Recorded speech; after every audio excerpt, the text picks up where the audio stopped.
Good morning guys! Actually, hindi good morning kasi talagang dalawang araw tayong inuulan, binabaha dito sa Bacoor. Ito ang Ginaldo Highway ngayon. At tingnan niyo naman ganong kabaha, no? Lalo na doon sa bandang SM niyan, ay doon talagang lubog-lubog doon. Kaya kita nyo, wala masyadong nakakaraan ng mga sasakyan dahil mga na-stranded na eh. Ito yung papasok namin sa lugar namin sa Sorrento, yan.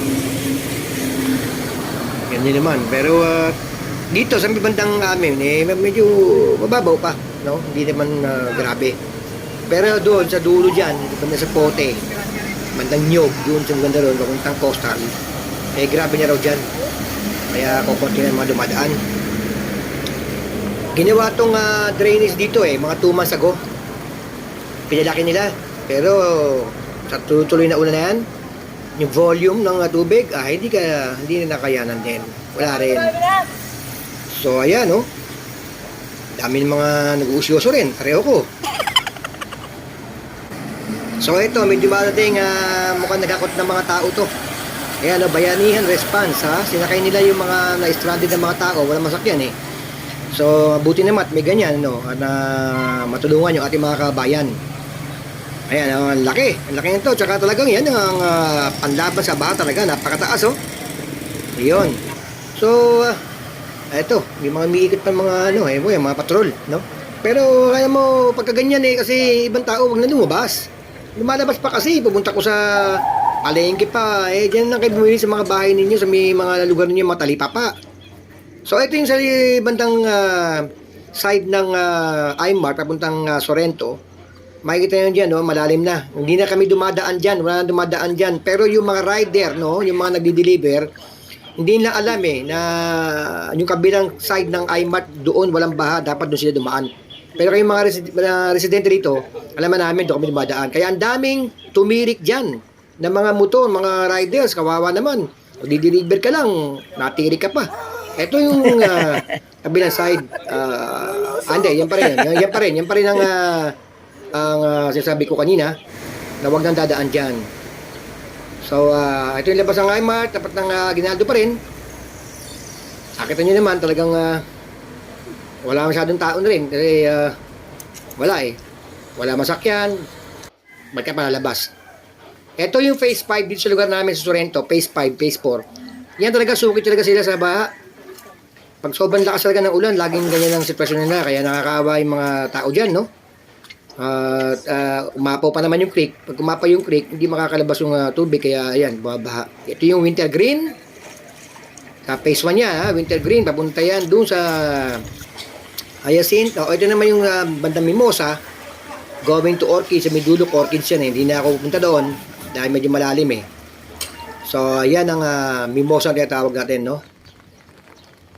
Ito yung sa tulay ng phase 2. Luminis yung creek dito dahil sa naanod yung mga basura Pero pag hindi umuulan, ang dami pa rin mga basura na pinanggagaling sa malayo. At dahil sa yung mga residente, yung mga kotse nila, pinagpapark na lang sa mga basketball court dito. At sa labas, no? Dito na din nila sa mataas na lugar.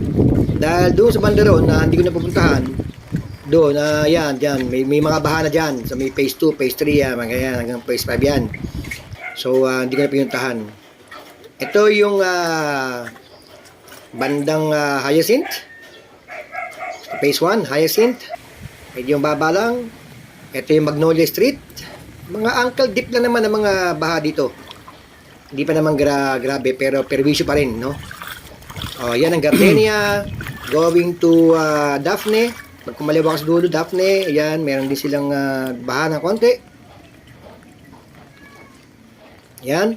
Kaya, medyo buti, hindi pumapasa sa loob ng bahay pa nila, no? So, ito naman, yan yung fuchsia. Anak ng fuchsia, bumaha, Ayan, fuchsia street yan, hanggang dulo. At ito yung Catle Street, sa dulo niyan, yung Asmin, no?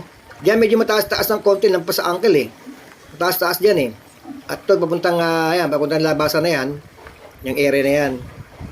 So, ganyan ang sitwasyon ngayon dito sa Sorrento, sa Bacoor. Ito naman ang malugar to, I think Dahlia ito naman yung creek. Yan ang creek ngayon ha.